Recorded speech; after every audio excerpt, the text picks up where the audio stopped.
We continue the magazine with the JIS news for Monday, December 6, 2021.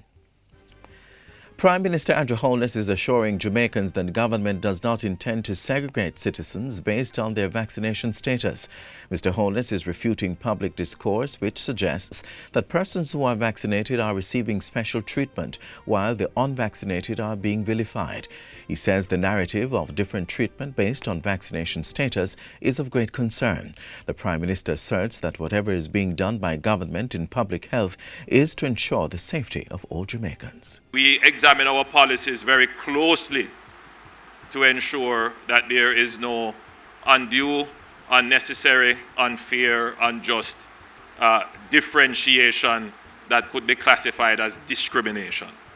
We are a liberal democracy, we are a free country, and we are all in the same boat, vaccinated and unvaccinated. Meanwhile, the Prime Minister says the state will be ensuring that as it redevelops urban spaces, there is equal access to a diverse pool of safe, affordable housing solutions. Mr. Holness says the island's housing policy will not leave the average person behind to allow gentrification in Kingston and other prime locations. We don't want to be building communities and it just becomes exclusive. Only rich can afford it.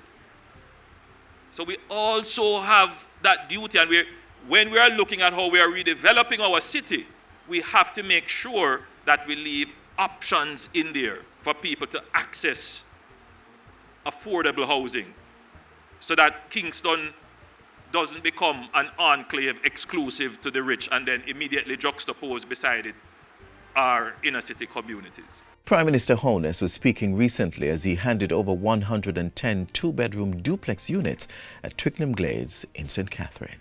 The residents of Flanker in St. James are now benefiting from an upgraded health centre. It was officially reopened last week by Health and Wellness Minister Dr. Christopher Tufton. The facility was rehabilitated at a cost of $47.3 million under the Jamaica Social Investment Fund's Poverty Reduction Programme, with funding by the European Union. I am a strong advocate for partnership as it relates to healthcare. Whether it's the private sector, the public sector, donors, supporters, NGOs, development agencies. The truth is, health is everybody's business. No one entity or agency can do it. The health centre serves more than 3,000 residents in Flanker and neighbouring communities.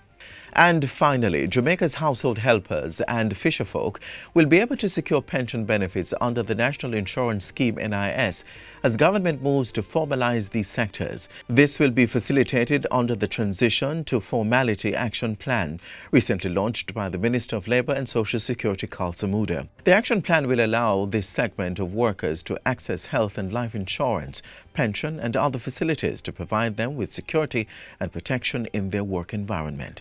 It is a tripartite collaboration among the Ministry of Labour and Social Security, the Jamaica Confederation of Trade Unions and the Jamaica Employers Federation. During this Sunday's Get the Facts program, Director of National Insurance, Portia Magnus, says the ministry is ramping up its efforts to educate more workers about the benefits. For this group of workers in particular, we need them to know of the benefits that are available and what they stand to lose if they don't register and begin to contribute and contribute consistently. Minister Samuda, meanwhile, says the project to formalise these sectors will provide approximately 100 farmers and fisherfolk with capacity training support to facilitate their transition from micro to small and medium-sized enterprises.